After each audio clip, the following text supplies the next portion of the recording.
Hello and welcome to Nothing But the Truth. What sort of changes to environmental laws is the government considering? And how does the government respond to Arun Shourie's stinging criticism of his first year in office? Those are the two key issues I shall put today to the Environment Minister, Prakash Javadekar. Mr. Javadekar, before I come and talk about the first year of the Modi government, let's start with your own ministry, the Environment Ministry. In August, you appointed the TSR Subramaniam Committee to inquire into India's environment laws, A, to make sure that they are pertinent and proper, and B, to see and ensure that they don't become an impediment for development. Now, that committee gave you its report in November. Almost 6 months have passed. Yeah. But the government is still officially silent. So let me ask you, do you accept those recommendations or are you likely to reject them? The TSR Subramaniam Committee was appointed with the view that the 6-7 laws under which we govern the environmental needs a revamp, because the seriousness of environmental consideration is already up. So we need to tackle those very seriously. Absolutely. But it's been 6 months since it gave its report. No, but I'll give you. That is why when this basic input came, that was the first new initiative. And when they submitted the report, they have submitted 55. We did our own due diligence and we sent it to all states. I wrote to all chief ministers, we sent it to all ministries. Now practically many of them have given their responses. And based on that, now we have already appointed a firm of law drafting also. So now there is a process of 6 months where we will be revamping whole thing. But we have not stopped at that. We have already started two things. The Campa bill for afforestation, there was, can you Karan imagine, 38,000 crore rupees for afforestation were lying here and not going to the field. We have decided to take them to the field and give it to the states with specific programs. And that's what we are. And second is, we are increasing, we want to increase the penalties because we have only two provisions. Either we have to file police complaint or penalty or close it. There is no third option. And the penalty is the that third. Penalty were so ridiculously low. We are now increasing. These are very welcome things that you're doing. But I want to come back to the TSR Subramaniam Committee's central recommendation. The central recommendation is for a full-time expert body called the National Environmental Management Authority, with several state-level environmental management authorities under it. And these would act as premier institutions to evaluate projects and provide time-bound single-window clearance. Are you in agreement with that idea? Are you going to go ahead with it? Or do you have doubts about it? We have today expert appraisals committee for various sectors. And there are experts working in it. They have suggested that all should be combined in one authority. Precisely. But that is why we have deliberated upon it, and there is some basic difference of opinions emanating from various states. So we are taking them on board and will make our stand clear. So you're saying something very important, that actually there are differences from the states that have been sent in to you in terms of this key proposal. No, but key proposal is one proposal they have accepted, all have accepted, is that we need to strengthen the compliance regime. Today, we lay so many conditions and nobody is there to look for That's conditions. very good. You're strengthening compliance. But the key recommendation of the Subramaniam Committee was for a National Environmental Management Authority to provide time-bound single-window clearance for projects. There, you have either second doubts or you have at least reservations that have come from the states. No, you aren't giving me an okay. No, I'll tell you what we are doing. It can take a different form also, because the Supreme Court, there is one matter already going on, is about, they are insisting that we should have a regulator. So regulator or authority, or what form it should be, where the state's independence is also taken on board. So even if you don't do it in terms of the recommendation of the committee, you will do it in some other form. Yes. And what you're saying to me is that at the end of the day, whatever the language, whatever the form, you will have a body that evaluates projects and in a time-bound manner gives single-window clearance. We have already achieved this objective by making processes transparent, making processes online, giving timelines, and we have now created... That's working towards it. But 39 TORs. True. We are ready. So the process which used to take 1 year is now taking only 1 month. That I agree with. But what I'm talking about is creating a single body that does it in a time-bound way and provides single window clearance. Even if you don't accept the exact recommendation given by Mr. Subramaniam, you're likely to create something else which is similar. Am I right in that? Yeah, means appraisal also needs to be strengthened, but more need is for strengthening compliance, because which is absolutely weak. Okay, I'm happy to hear you say that you want to strengthen compliance, because in fact just 3 weeks ago, Down to Earth magazine published a report in April which said that your government was proposing major changes to 6 crucial environmental laws which would be presented in Parliament in this session. And I want to ask you, are you planning to change and therefore dilute major environmental laws? No, we are strengthening it. We are nothing diluting. Our concern. You mean the changes will strengthen, not dilute? Strengthen, not dilute. I want to ask you specifically, the two that worry people are the Forest Conservation Act of 1980 and the Wildlife Protection Act of 1972. Are you proposing changes that will dilute these acts? No. That's a guarantee? Absolutely guarantee. Because Supreme Court, there was another case where they want us to define the forest. And we have taken every state on board. And now we have come to a conclusion that forest is what today recorded as forest is forest. Plus, there will be an additional in the public land which have more canopy. You know, you're saying something very important, because one of the things newspapers said you were contemplating was a legal redefinition of what is meant by forest, not to increase forest cover, but to reduce forest cover. No, we are actually increasing what we... So this report is wrong? Yes, absolutely wrong. Let me put 3 or 4 other things that the newspapers believe your ministry is contemplating. For instance, they say you want to reduce or dilute the National Green Tribunal's role. No, that is one of the... See, this is an inference based on the recommendation of Subramaniam Committee report, where they have suggested that there will be one appeal in the ministry itself, and then only judicial review will you accept that recommendation? No, but we have done our homework. When we will present to the Parliament what we have accepted and what we not, I think we'll do it sooner than the latter. And you're suggesting to me, although you're not saying it officially, that this is one recommendation from Subramaniam that you will not accept? Yeah, because no, that decision has yet to be decided, but let me be But very you're not clear. inclined to accept it? No, we are not inclined to clip wings, or dilute anybody's rights. That's a very important statement you're saying. I want to test it by putting something else to you. Yes. The papers say that you want to dilute the role of tribals in giving consent for projects in forests. You want to shrink no-go areas. You want to make it easier for power and other projects to happen in no-go areas. No. Actually, no to all 3? No to all 3 means because there is one sentence added to each. Go and no-go areas. See, we are just 2.5% of the landmass of the world. And we are having 17% of the world's population.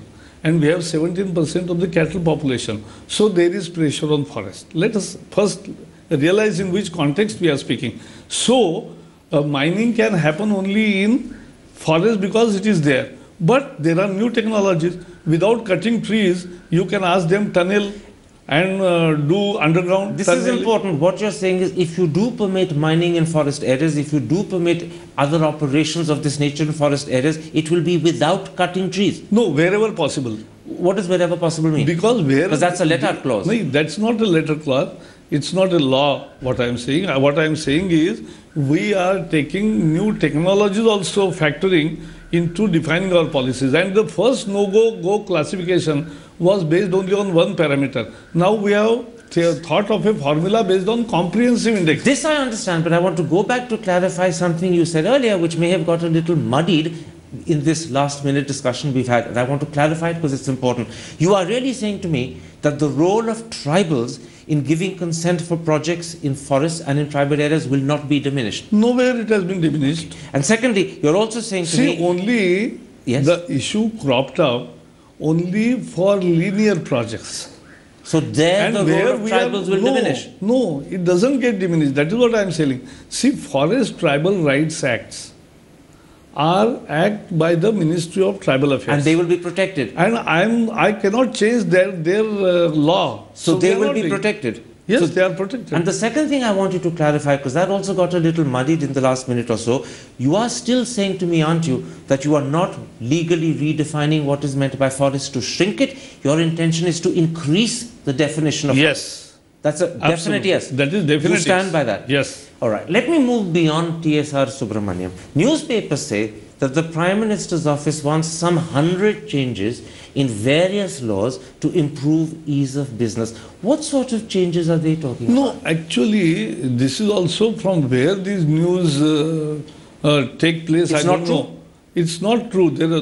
See, ease of doing business is must for any country for making progress. No one would deny And we believe that environment protection and development both can be achieved together. Well, this is It the is not point one I want versus to another. question you about, because many people have come to the conclusion that in fact the Prime Minister feels, and maybe you, that environmental protection laws are an impediment or an obstacle to development, that the Prime Minister wants to change the balance, and in changing the balance, critical environmental criteria and protection will be diluted or undermined. No, what we have done in 1 year, what we have done is the process which used to take 1 year, by making the standard TORs, we have reduced it to 1 year. It is not compromising on any environmental consideration. Actually, we want to strengthen our Can environmental. you give me a guarantee that no matter what steps you take to improve ease of business, environmental protection criteria will not be diluted? Not only diluted, they will never, but they will be more strong. So this is a guarantee you're giving? Yes, absolutely. Prakash Javadekar, the minister, is guaranteeing it? Yes. All right. Let's then Because we care for nature. After all, it is the nature which, unless if we destroy our ecosystem, will destroy Let's ourselves. then come to another issue, an issue of great concern in Delhi, and that's to do with pollution. The National Green Tribunal has ruled that all cars over 15 years should be taken off the road, and then subsequently they ruled that all cars that are diesel over 10 years should be taken off the road. Now, you've appealed at the Supreme Court against both these rulings. No, not we. It is the Ministry of Road Transport. Absolutely. By you, I meant the government, not your ministry. Why is the government appealing against these rulings? Let me tell you. What is Delhi pollution? In 1 minute, it is 4 factors. First is the number of vehicles grow double in 6-7 years. And that's probably the most important. Yeah, but not only important. The dust emanating from construction waste and biomass burning and stubble burning around.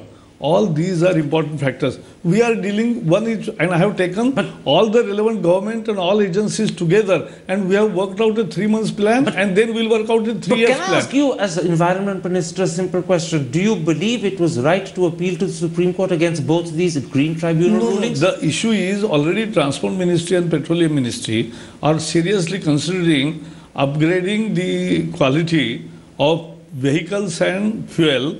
As also, we have already passed e-rickshaw bill. You know, by the way, you're talking about we have given 14,000 crore rupees subsidy for electrical vehicles. But you know, upgrading will take time. You're still struggling to go from 4 to 5. The vehicles that come to Delhi at night are still in BSF 2. No, but that's the issue. You have to create the first ring road, which was not created in 60 years. But that will take a long time. I would have been happy if you would have raised this issue 5-6 years ago. Things would have changed a little at least. And maybe, but now we have already tendered, so the ring road will be completed in next 2 years, and I think the major relief will come afterwards.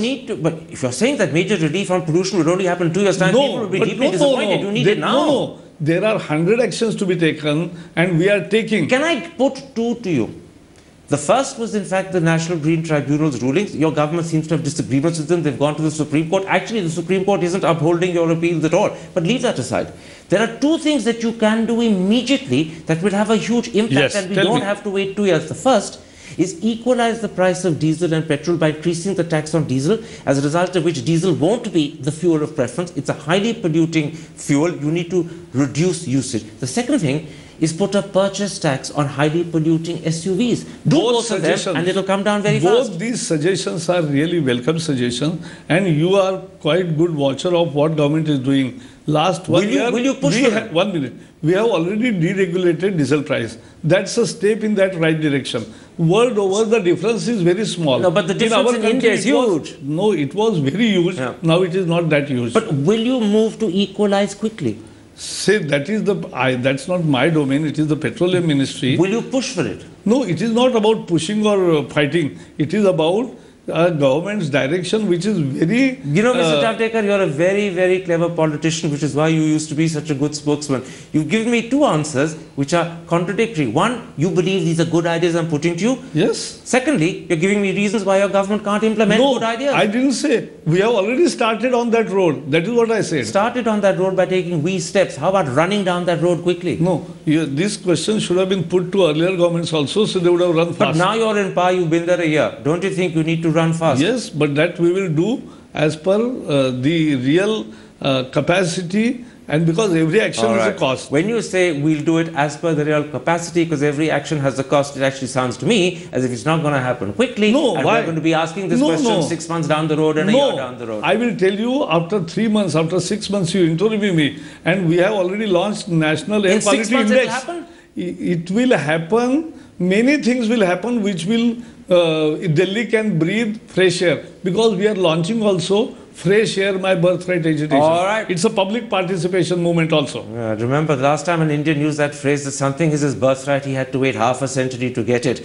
and that was freedom. If fresh air is my birthright, let's hope I don't have to wait half a century to get it. No, absolutely not. Let's take a break at that point. When I come back, I want to change and put to you some of the stinging criticisms made by Arun Shourie about your government's first year. Now in part 2, I shall put to him some of the stinging criticism made by Arun Shourie yesterday to me. Mr. Javadekar, yesterday Arun Shourie, in perhaps the strongest possible terms, criticized your government's first year performance. He said your economic policy was directionless. He said, worst of all, you were managing headlines. You didn't actually have a policy for the country. No, actually, I don't disagree with what he said, because everybody has a right to have his view. And so Arun Shourie, very important journalist and more than a thinker, also our earlier minister, has his opinions and he puts it. But that's all. We don't agree with that, because in economy, what we have seen is, it was a gloom 1 year ago, and go to any international conference and you will see confidence for India bubbling. Except that he answered that by saying that you're taking credit for things you haven't done. For instance, he says oil prices have come down, commodity prices have come down, not because you've done anything, but because that's happened internationally. He says auctions in terms of spectrum and coal are a result of Supreme Court instructions, not because you've done anything. He says the good things are things you can't claim credit for. No, I'll tell you. The bad things are your fault, like investment not going up and taxation becoming a hawa or a terrorism for people. This is where we are making mistake. Let us understand.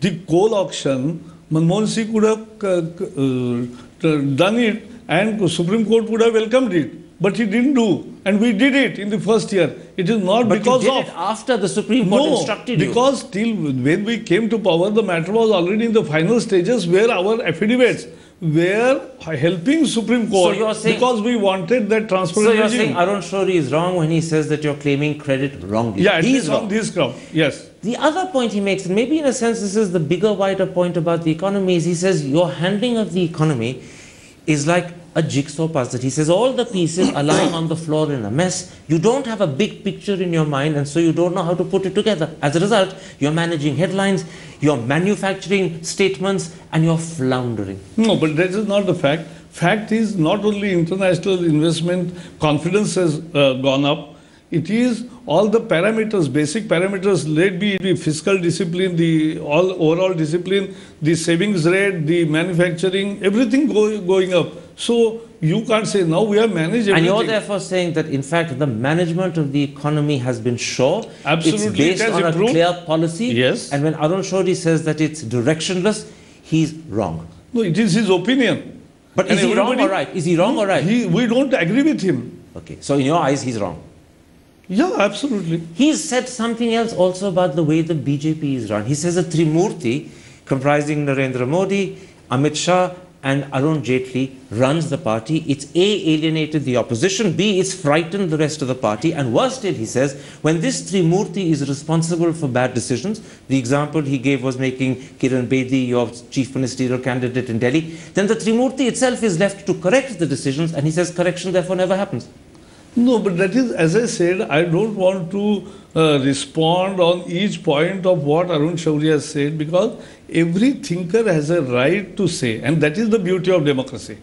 And we always take criticism into account, but that doesn't mean that everything we said is right. Has this criticism upset the BJP? Has it hurt the BJP? No. Not at all? Because hurting means, yes, because it is done by our own minister, who was minister in Atal Bihari Vajpayee government. That time also people were talking about Trimurti. where he was part also of that. So you're not upset, you're not hurt? No, what is hurt, and it is not about words, it is about a criticism which is unfortunate. He said something else which for many people has a deeper meaning. He said that in fact the BJP government, and here he was talking about Mr. Modi perhaps in particular, but not only, needs to be more responsive to the minorities. He said specifically, when a man like Julio Ribeiro speaks with anguish, you cannot ignore him. No, but when Ribeiro made that statement, we also many people have already told the fact that actually it is our government has giving scholarships to 10 million minority students, pre-matric and post-matric. It's implemented throughout the country. Two, more importantly, we have started the scaling, and we are launching that also from Varanasi, the skill upgradation technique of handicrafts and everything else. I don't deny that there are a lot of... And madrasa's modernization, and also I don't deny there are a lot of small individual steps that you've taken. I don't deny that. But the overall impression of the minorities, not just the Muslims, sometimes the Christians in particular, is that they feel unwanted. They feel as if they don't belong. Julio Ribeiro used those words. No, but actually Modi never said anybody in a communal terms. He always addresses the nation as 125 crore ka Bharatwasiyo. So 125 crore is all one. It's a one nation, one country, one nation, one people. And can I ask you something bluntly? Can you as Environment Minister give me an assurance, which the audience is hearing, that in your eyes, Christians, Muslims, Hindus, Sikhs, Jains are the same? Absolutely. That you don't discriminate against Muslims and Christians? Absolutely not. No question. And so if any Christian or Muslim feels that the BJP does not treat him or her equally, that is a wrong feeling? It is a wrong feeling, and I'm pained when such feelings come out. We want to reach out, and we reach out. I want to put this to you. Does it upset you that a man of the stature of Arun Shourie, he was a very close senior minister in Mr. Vajpayee's government, he's one of the most long-serving members of your party, should have publicly criticized your government in this way? He hasn't done it privately, he's not public. Bringing me back and back again on Shourie's interview, which I have already responded enough. I don't want to respond more. Okay. One other question on him.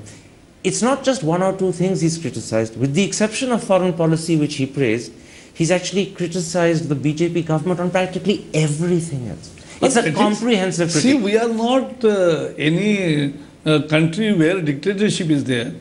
It is the country which cherishes democracy, and therefore everybody has a right. Karan Thapar can do shows and criticize, no issue.